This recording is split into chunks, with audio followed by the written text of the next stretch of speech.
Radio city joke studio. Welcome back. Radio city joke સ્ટુડિયોમાં આપનું સ્વાગત છે. કિશોર કાકા તો આપણી સાથે છે ને હવે તો કાકી પણ આવી ગયા છે. કેમ છો કાકી? અરે એકદમ મજામાં. સાંભળો, પેલો કુનાલ અને દીપ્તિ પરણી ગયા. અરે વાહ, સરસ. કોણ કુનાલ દીપ્તિ કોણ? મને હું ખબર. તો હમણાં તમે સરસ ને એવું બધું બોલ્યા ને. એ તો હું ઓળખતો નહીં, તો મેં તારી વાત નામ ચલાવ્યું. હા, અરે કુનાલ અને દીપ્તિ યાર હવે આપણી સોસાયટીની પાછળ જ રહેતા હતા અને લગભગ 3 વર્ષથી રિલેશનશીપમાં હતા. પરણી ગયા એમ? યસ. કુનાલ તો કેટલો પ્રેમ કરે દીપ્તિને. રોજ બહાર પીઝા ખાવા લઈ જાય છે. લા, તું મને સંભળાવે છે? અરે જસ્ટ ખાલી કહું છું કે પીઝા ખાય છે એ લોકો રોજ એમ. એ તો અત્યાર સુધી લગ્ન નતા થયા એટલે.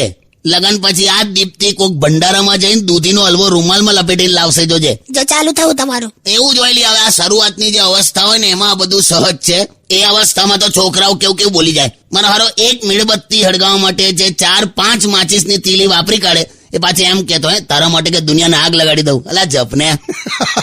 એટલે તમે એવું કહેવા માંગો છો કે લગ્ન પછી બધો રોમાન્સ જતો રહે? એવું નહીં, જવાબદારીઓ બધી બદલાય. તમારા એન્ગેજમેન્ટ થયા હોય ને ત્યારથી લઈને જે લગ્ન થાય એનો જે વચ્ચેનો ગાળો હોય ને એ સૌથી બેસ્ટ ટાઈમ હોય. ત્યારે જો એનો મંગેતર કશે કામ બહાર જવાનો હોય ઓફિસના કામે 4-5 દિવસ, તો પેલી એકદમ રડું થઈ જાય અને શું કે ખબર છે, I will miss you dear.